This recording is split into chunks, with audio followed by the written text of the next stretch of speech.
Hello and welcome back. I'm Nicole, a cottage witch, and this is my reading wrap-up for March. So, first thing, the Read Around the World books and the Middle East and North Africa books. There's some overlap. I read There Are Rivers in the Sky by Elif Shafak, who is, I think, one of Turkey's best-selling authors. She's very good. I think she has to live in the UK now, because the Turkish government doesn't like her very much. But I liked the book. I liked some of her other books better, but it was good. It was interesting. And I mean, I like anything to do with ancient Mesopotamia. That's always going to interest me. So, yes. Yes, please and thank you. So part of it was set in the time of the Babylonians? Assyrians? Oh, now I'm getting them mixed up. That's great. And part of it's in London in the time of around Dickens, I would say, and then part of it, like the Victorian era, part of it's in the time of today. And so there are three stories that are sort of intertwined. It did lose me a little bit in the middle, but it was really fun. And also, I didn't know there were rivers underneath London. Like, they've covered up rivers. Apparently, a lot of cities do that. I didn't know you could do that. I mean, they're basically sewers now, which is not... Why are the lights blinking on and off? Oh, that's weird. They don't look like they're off, and yet that's very strange. Anyway, I'm gonna have phantom lights in the background. Perfect. Because I can't do anything about it at the moment. And then I listened to Martyr by, I'll list all these books below because I don't have the time or energy to put the little screenshots. Martyr by Kaveh Akbar, who is an Iranian-American poet, whose poetry I now really, really need to read because it was a beautifully written book. The story is not ordinarily something I would maybe go for, but, well, maybe it kind of is. I don't know. It's borderline maybe, but it had been up for a lot of awards last year, and I heard the writing was really good, so I read it, and it is beautiful. Really beautiful writing, and it was an interesting story, but it made me want to read more of his poetry. Then I read, I always have to look how to pronounce this, Shahnameh? I always want to say it incorrectly. It is the Persian Book of Kings. This is not a straight translation of, what's his name, Ferdowsi? Hold that thought. Ferdowsi. It's not a straight translation of the poem by Ferdowsi, which I may read one day, but it is a retelling by Elizabeth Laird, which apparently is really good. It's partly sponsored by some sort of Iranian heritage organization. The Iran Heritage Foundation sponsored this retelling, and it's kind of a kid's book. Like, it's got, the illustrations are really fun, and it's a bunch of stories. It's a little bit Arabian Nights, except it's a line of kings and their stories and heroes, and so it's a little bit Greek myths, but I think older than Greek myths. It's not a young book. They're very old stories. So there's a whole line of kings and all their heroes who fight for them and various opponents. And I had to look up a lot of places on a map, like on Wikipedia, because some of them are in Afghanistan now. Some of them were in Iraq, or like it touched on places in Egypt and India. But it was so interesting. It was so interesting. I think I heard about this for the first time in reading Leila in Tehran. Don't know why I blanked on that. But yeah, it's just a lot of really fun stories that are just, I don't know. They've got here are illustrations of they fight various demons, and then they fight each other, and so on and so forth. And somebody will think he's being betrayed by somebody, and it's a national crisis, and you know, that sort of thing. So that was a lot of fun. And then, okay, for some reason, I can't remember why, but I thought I hadn't read a book from Croatia yet for my Read Around the World challenge, but I had. But I read another one. So, Croatia gets two. This is Dark Mother Earth by Kristian Novak. It's really good. It's kind of disturbing. There is a content warning for suicide. So an amnesiac writer has an ideal way to deal with a traumatic past. Create a new one. So he gets into trouble in the beginning of the book because he lies all the time to his girlfriend, and she has enough of it, which is not unreasonable. Except the reason he lies all the time, I can't really tell you without giving it away. It's his childhood was not a good one. It was really disturbed. So it's not a cheerful book. But who is the translator? Ellen Elias Bursak. She's translated a bunch of stuff in, oh, so there's a sticky note in there. Bosnian, Croatian, and Serbian writers she's translated a lot. And she spent 6 years at the ex-Yugoslav War Crimes Tribunal in The Hague as a translator. Cool. Anyway, she's very good. Like, you know, sometimes you read a book in translation and go, okay, the original writer must have been really good, but also the translator killed it. She killed it. The writing in this is so good, which you don't always get in a translated book. Like, sometimes the story is good, but sometimes the writing is all right. Like, you know, good, but not amazing. This was incredible. Very disturbing, though. I haven't finished, Beyond the Veil. That was, oh yeah, that's right. Because I was going to read Beyond the Veil, which I don't have because I'm going to take it to work for Candy's challenge. Let me just write that down. Which was a book about women for this month, which is the politics of feminism, basically, in the Middle East. But I'm not done that yet. So I will get to the book I did read in a minute. Okay, and then I listened to, in the genre fiction category, The Unworthy by Agustina Bazterrica. Apologies for my pronunciation. I don't know how to pronounce. She's from Argentina. Is that Spanish? Is that something else? I have no idea. Anyway, the book is astonishing and revolting. It is so gross. It is really, okay, I'm a bit of a wimp when it comes to horror books. I've been dipping my toes in it for the last year or so. This one is really gross. It's very gory, and the violence is so extreme and described in great detail. And it's usually violence against women. And yeah, did I mention it's really gross? It's so gross. So, like, I'm glad I read it just out of curiosity, because she also wrote a book, Tender as the Flesh, I think. And I couldn't bring myself to read that one, and I don't think I'll read any more of hers because I'm a wimp, as I said. But I'm kind of glad I read it just out of curiosity, but now I think I know where the boundaries are for me in horror. And then I listened to What Feasts at Night by T. Kingfisher, which was much more fun. It's a bit gross sometimes, but it's just, her writing is just more fun. It's bouncier. There's a vibrancy there. Like you're going on a grand adventure or something in this. I think this is the second book in a series of almost 3. Yeah, it was fun. I enjoyed that. And then I just finished yesterday The Vampires of El Norte by Isabel Cañas, who is a Mexican-American author. This was a book I would have read for Candy's February challenge, so I'm just going to be a month behind for everything because I can't get it together, and I'm not in charge of when library holds come in, and this was a library book that I had on hold, and then I was on like an umpteenth month wait because everybody else wanted this book as well, and for good reason. It is so much fun.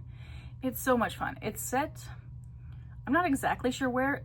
The cover or the blurb on the back, I don't have it. It was an audiobook. Said something about the Texas-Mexico border, but I think it was just Mexico at the time this was written, and then the American army was going to war with the Spanish or Mexican army or something. I don't know a lot about that particular point in history. The lights are flashing again. That is so, they only do that in a camera. They're not flashing in real life. That's very strange. Anyway, Mexico. So most of the characters are Spanish, and they own a ranch, And the two main characters are really well done in the book. Some of the other characters are a bit like on the periphery. They're not maybe quite so interesting, but the two main characters are the point of the book anyway, so it hardly matters. And it's an adventure story with vampires in Mexico. What's not to enjoy about that? And so that was supposed to be a book I read in February, and I read it in March because timing. I'm reading Spinning Silver right now for the 3 Girls 1 Book challenge, which is not a book I'd ordinarily read because I don't read a lot of just straight fantasy, but I like them. The 3 girls, Julie, Sarah, and Heather, they're a lot of fun. So I'm reading the book, and it's an audiobook as well, so partway through that. What is next? Oh, also for Candy's challenge, I've got on hold The Buffalo Hunter by Stephen Graham Jones, which apparently is also really, really, really violent. So I'm bracing myself for that, but the premise is too interesting not to try it. So I will attempt it, and it might be the last thing of his I read, because I read The Only Good Indian, and that was a bit much. When blood starts going everywhere, I'm like, I can't deal with this. That's not my thing. Literary fiction-ish, because I don't know where else to put this stuff. I read The Dream Hotel by Leila Lalami. She's one of those authors that I'll pretty well, like, I don't have any auto-buy authors exactly, but I have authors I will pretty definitely listen to, at least if I get it as an audiobook or whatever. So this I got from the library, and it's been nominated for the Women's Prize, I think, and it is so, it's really good. Like, she's a good storyteller. I really like her. It is kind of disturbing because so the premise is AI can tell what you're dreaming about, and then you can it's a little bit Minority Report, I think that's the movie, in which people know what you're going to do before you do it and can arrest you for it, or what they think you might do. So she's detained because she might be a danger to her husband, which is news to her and her husband.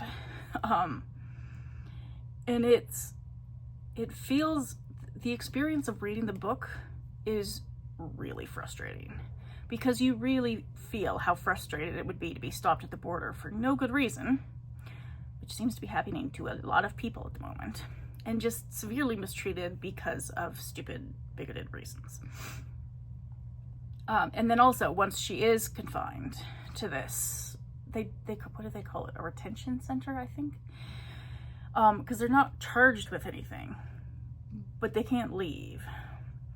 So it does feel a bit claustrophobic. It does feel constrained to read it. So in that regard, it's not a pleasant experience to read, but you really can empathize with the character. Sorry, I have my perpetual allergies to Alberta.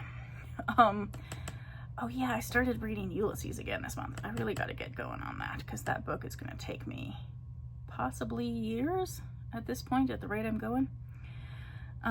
What's next? Oh yes, I'm still on a poetry kick, trying to have my books not fall down as usual. So I got a few poetry books, and one of them was The Making of a Poem, a Norton Anthology of Poetic Forms, by Mark Strand and Eavan Boland. And this is basically, it's a little snippet about, okay, there's an introduction, but then, that's such a weird form. Let's go with sonnets. So there's a little tiny bit of context about sonnets and their history and what they are. And then there's just pages, whoops, I'm not demonstrating this very well. Anyway, many pages of examples of a sonnet, various sonnets throughout history. And then there's close-up of a sonnet where they spend a page or two diving a little bit deeper into a certain sonnet. And I do love Edna St. Vincent Millay. I mean, I don't think I would have liked her as a person based on the the biography that I gave up reading, but I love her poetry, and I've marked a lot of the poems that I really liked. So this is my, this is sort of my project inspired by Candy's, what did she call it, a DIY literature degree or something. So I'm doing the poetry version of that, it seems. I listened to The Lives and Works of the English Romantic Poets. That is a great course. It's an audiobook, and listened to that twice through, I think, and it was really interesting. It just goes over the main 6 guys. So there's another book somewhere on British romantic poets that is still very British, but also a little bit more diverse in that it doesn't just stick to these 6 guys who I enjoy, but also there was more going on at the time than just them. Then I read Don Juan, which is how you pronounce it. He pronounced it the English way. At least in this poem, everything is pronounced the English way. And this is way funnier than I thought it would be. I thought, like, I don't know what I thought it was going to be about. Like, I knew it was going to be some sort of adventure story. It's fantastic. It's so much fun. But it was like rereading Orlando, where I thought I just must have missed all the humor the first time around because it's hilarious. This one is also he's so sarcastic. It's just dripping in sarcasm, this whole book. He dedicates it to Robert Southey, who he did not like. So it's an incredibly sarcastic dedication. And then he gets jabs in at all the other romantic poets except for Shelley, who gets a pass. And it's just, it's a lot of fun. I'm really glad I read that. I'll reread it someday. And then I listened to The Prelude, 1850 by Wordsworth. So he'd been working on that for over 50 years by the time it was finally published and it's finished for him. And it's basically the first memoir poem. Like, it's his sort of his life story, but his life story as a poet in a poem. And it's really beautiful. Haven't finished Dylan Thomas's book yet, but I'll get there. Oh yeah, so nonfiction. I read The Message by Ta-Nehisi Coates. I always like his writing. I like how thoughtful he is. And this was no exception. And he's very direct, and he doesn't shy away from controversial or difficult things if he thinks what he's saying is correct. And this book was no different in that regard. It was a bit short. Like, it was 3 essays, and they were just all, I don't know, they could have been more developed. I wanted more, like, meatiness from the book, because it was like a taste of good ideas, or like ideas that you might disagree with, but compelling and interesting to think about. And then they just sort of ended, and I was like, but it can't be over already. But it was. Sorry, my books are falling over as usual. So yeah, it was a bit short, but it was really interesting, and I always like his writing. Then I read All the Little Monsters by David A. Robertson. He is a Canadian, well, he's Cree writer. I don't know if he calls himself a Canadian writer. He's a Cree writer out of Winnipeg. And he has written so many books, I cannot keep up. He's written many, many kids and middle grade books, a lot of graphic novels. He's written a couple of adult books, one, The Theory of Crows, which I've got to read one of these days, and a memoir, Blackwater, which was really good. Couple of picture books. I think he won a couple of awards for those. I can't actually keep up with all the things he writes. And so I went to a book event with him, and got to listen to him talk about this book, and it was so good. He's a very interesting guy, and this is, I guess I should say the subtitle is How I Learned to Live with Anxiety. And so it is a bit memoir-ish in that it's his experience with anxiety, how it sort of exists in him, and then how he deals with it now, or is trying to deal with it now, and may or may not always be successful, because, you know, it's not always a straight line with these things. But yeah, I really enjoyed that one. I mean, enjoyed might be not quite the right word choice, but it was a good book. I appreciated it. Then for a different book club, I listened to Inflamed by Rupa Marya and Raj Patel, which is deep medicine and the healing of something. I don't know. I can't remember what the subtitle was. I should have written it down. But it basically looks at every body system, like your circulatory system and so on, and talks about societal problems that contribute to people's ill health. So the things about your health that you just can't fix with vegetables and exercise. You know, like you can't, if you live in a food desert, you can't always fix that. If you don't have access to healthcare, you can't always fix that, and the healthcare you do have might be quite racist or otherwise bigoted, and you can't always fix that. And the air you breathe might be quite polluted, and so it's all these things that are societal, that affect everybody's health, that are really difficult to address because, I don't know, billionaires and politicians? Anyway, it was a little bit hard to know how to react to it as a Canadian because it's very American-centric. And obviously their healthcare system is a dumpster fire.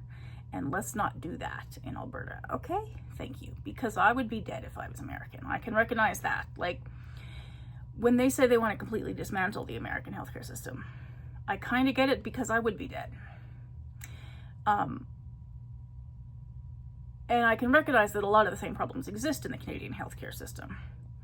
But if we're completely dismantling it, we need a better option first.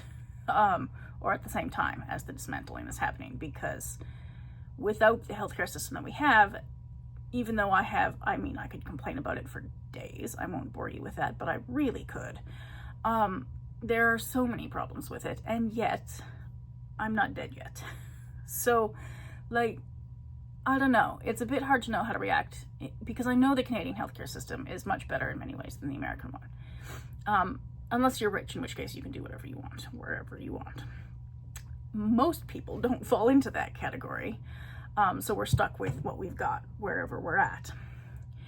And so there were some points where it wasn't very clear by the end of the book how they proposed to get from point A to point B without a lot of people dying in the interim.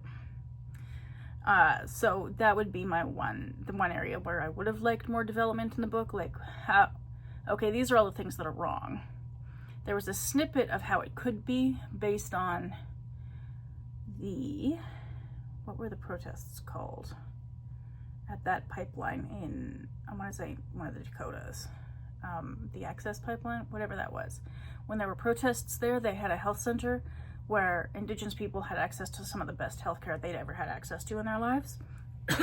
So there were some ideas that were really, really interesting about how it could be. And I would really like, a follow-up book now, exploring, okay, now that we've gone through all the things that are wrong, these are all the ways, the possible ways forward, what we envision it could be like if it wasn't like it currently is. That would be great. I would appreciate that.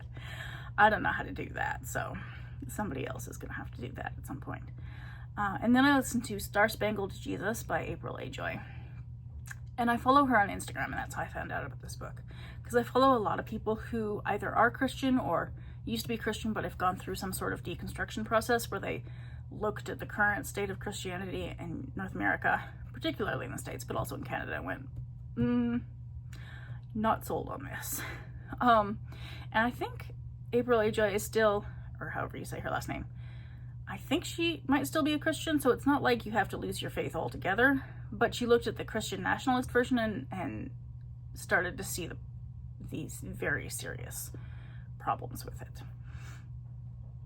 And so, like, I grew up in fundamentalism, so I know what it's like to be brainwashed by religious extremists. It's not fun. And when you're a kid, you can't do anything about it. You don't then know that it's wrong because it's just normal to you, because it's the only thing you know, so that's normal, even if it really shouldn't be normal. And so I went through my own sort of process in university and then afterwards of trying to assess whether I actually believed the things I was taught or what? Like, what was happening in the wider world outside the little bubble I grew up in? And so what I really appreciate about this book is she's very honest about the things she used to believe and the things she said and did. Like her old Twitter posts, tweets, whatever they're called. I don't know. I'm not on. Anyway, they're still up, so you can see what her history was and how she's grown and changed. And I really appreciate that, because it's really hard to be honest about where you started when you can now recognize that where you started was not a great place, where you were bigoted and you had all sorts of ideas that actually hurt people. Because you can get a lot of criticism for that, but there has to be room for a discussion about how to get from point A to point B. And in order for that to be the case, people need to be honest about what it was like when they were at point A before they got to point B, and how they transitioned through that. And so that's what this book is really about, is about her examining her beliefs and where things sort of fell apart for her in terms of, all sorts of things, from abortion to transphobia to the enmeshment of religion and politics in the States. And the ways in which Christian nationalists are really not demonstrating any of the teachings of Jesus at this point. I mean, none of them. They've ditched them all. And so, yeah, I really appreciated this book and her honesty about how she got from point A to point B.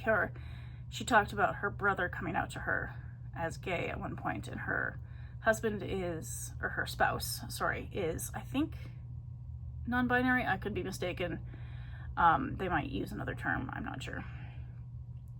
And so there was a lot of, it was a heck of a journey for her, and I appreciate her. And then I read another kid's book called The Land Knows Me, a nature walk exploring indigenous wisdom by Lee Joseph. So she is a herbalist, ethnobotanist from the Squamish Nation in coastal British Columbia. She wrote Held by the Land, which I've also got. And, sorry, my allergies are just making it a little hard to breathe at the moment, which is just not the most fun thing ever. But it's a really sweet book. Basically, it's what it says on the tin. They go on a nature walk. There are explorations of what the plants are. There are names for the plants in the Squamish language. It's a lot of sort of worldview of the Squamish people. There are some, in the corner, you can see some English translations of what some of the plants are in English. Did I say English already? I feel like that was redundant, but I was thinking about something else as I was speaking. So that worked really, really well. Go me. Anyway, it's a very pretty book. And then at the end, there's a page for, let's find the wild rose. So there's a page of the plant and the parts of the plant, and its name in both the Latin botanical name and the Squamish name. And then there's a page on its sort of history in the culture, which is pretty cool.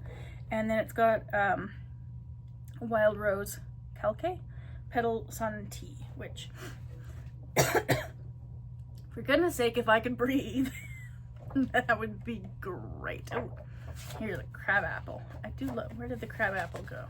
I saw it, there it is. So it's got these for all the plants in the book, which is super fun. And then I reread The Bones Fall in a Spiral by Mortalis, which is a very strange book, but a very good book. So she is a mortician, a medium, a necromancer, and a witch. Yeah, it's weird. It's weird, but it's good. Like, I really like this book. I've read it twice. I'll probably read it again at some point.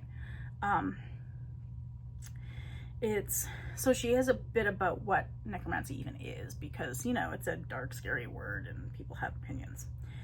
And then liminal spaces, lucid dreaming, the nature of the soul, different types of spirits, necromantic instruments, and then different practices. And then there's a Book of Shades, which is Rites and Rituals, Wheel of the Year, Pathworking Skills, Reincarnation, Correspondences, different beliefs and stuff. And then different like incenses and talismans and things you can make, different oils, different sort of rituals and all that. So it's such a good book. And she's got a new one called Necrobotany, I think, coming out, which I will order as soon as it's available. I don't think it's available in Canada yet. I don't know if it's available in the States yet. But I will be getting that one. And it makes it seem not scary, which usually happens when you just learn about things that you don't know anything about. So I don't know, like, I don't believe everything that she believes, and I'm certainly not going to do everything that she does, but it's so interesting to read about people's experiences, and death is one of those unavoidable things that I don't know, I like reading about it because everybody's going to have to deal with it sooner or later, possibly sooner, you never know. And so it'd be better to I think, develop some sort of I don't know, beliefs, awareness, something around it rather than just being scared of it. So that is that. And then I read The Poison Path, which has to go back to the library because it's overdue. This is Painful Herbs, Medicinal Nightshades, and Ritual Entheogens by Kaveh Michael. There's apparently, this is the first of 3. I may or may not read the other ones. It was interesting. I don't know. There are a couple of plants like henbane I work with. I've got a couple little seedlings growing just over there. And then another volunteer that is definitely not henbane, but I don't know what it is. It might be dill, because that gets everywhere. Anyway, there's a brief history of baneful herbs, which is ointment, that sort of thing, path of poison. And then it's divided into the Book of Saturn, the Book of Venus, and the Book of Mercury. And different poisonous plants are divided in between each of those.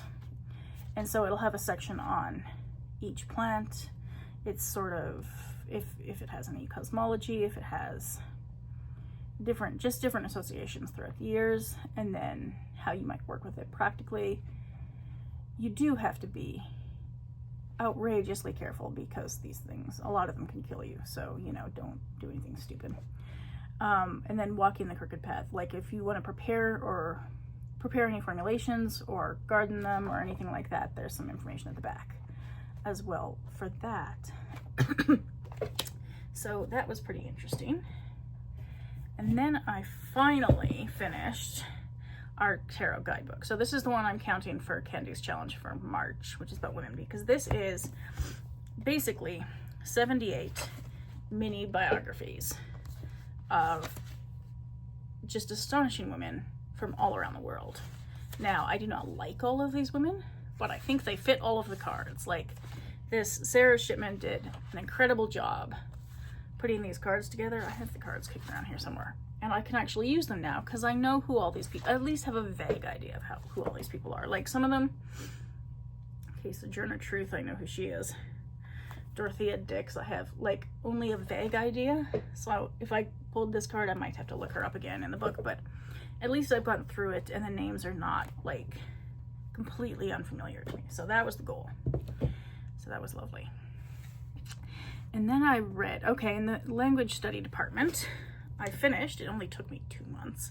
I read 5 French books in January and then 1 in February and March, which is still more, like it's more than I read last year, so I'm not complaining or anything. It's just weird the rhythms you get into. This is Le Reine dans le Palais de Corantier. Sorry about my pronunciation. I know it's terrible. I read. I don't speak it. I read it. It's the Queen in the Palace of Air Currents, or Air Flows, or however you want to translate that. It is the 3rd one in the Millennium Trilogy, which is called, I'm looking at my bookshelf, The Girl Who Kicked the Hornet's Nest. So it's the one where she is, I won't say what happens actually in this one because it would give away the second one. But I love Elizabeth Salander. She is one of my favorite characters. I'm listening to the 4th one right now, The Girl in the Spider's Web, but I can't remember what the French title is because it's not that. Actually, I wrote it down. Skinametupa. What doesn't kill me, I think is how you would translate that. And it's fun. It's not as good as like the other, none of the ones that come after, I think there's 7 now altogether, are as good as the original 3, but they're fun and I really love Elizabeth Laird, and I like Miko Blomqvist. I can't say his name. Blomqvist as well. That has too many consonants in it. Sorry, Swedish people. I like y'all, but that is a hard name to pronounce. And then I listened to, I finished, finally, Sulawesi 2. So it's a workbook on Link, which is an app I use, LINGQ. It's basically an app for a lot of different languages where you can have the ebook and the audiobook simultaneously, like synced. And sorry, these allergies, the not breathing is stressing me out a little bit. It's really helpful, this app, because if I was just trying to read Arabic, I mean, I kind of, like, I can pick out the odd word, but it's so different. So it's really helpful to have the audio matched with it as well. And there are still some sounds that I don't get, but there were times listening to this and reading along where I was like, I understood that whole sentence. And it might be like a 4-word sentence, you know, it's not rocket science. It's like see spot run in Arabic, right? Like it's an early graded reader is what this is. But it's still in Arabic and it was still a sentence, so I'm counting it. It was fun. So now I've got short stories for Arabic, in Arabic for intermediate learners by Ollie Richards. I really like his books. He's got a series of them in all different languages.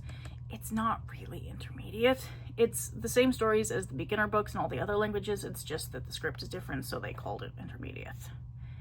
It isn't really intermediate. It's not beginner because you need to know the new alphabet, but it's kind of beginner. It's beginner adjacent. Just whatever's just after beginner that's definitely not intermediate yet. That's what it is. Okay. I will link down below as well Candy's story graph challenge. For some reason I had a really hard time saying that. Because it's fun, and you know, you need a little bit of fun in the world. The world is on fire still, again, perpetually. It's nuts out there. So I don't know, read a good book and tell me about it. That's all for today. That was a long video. Thank you for watching, and I'll see you next time.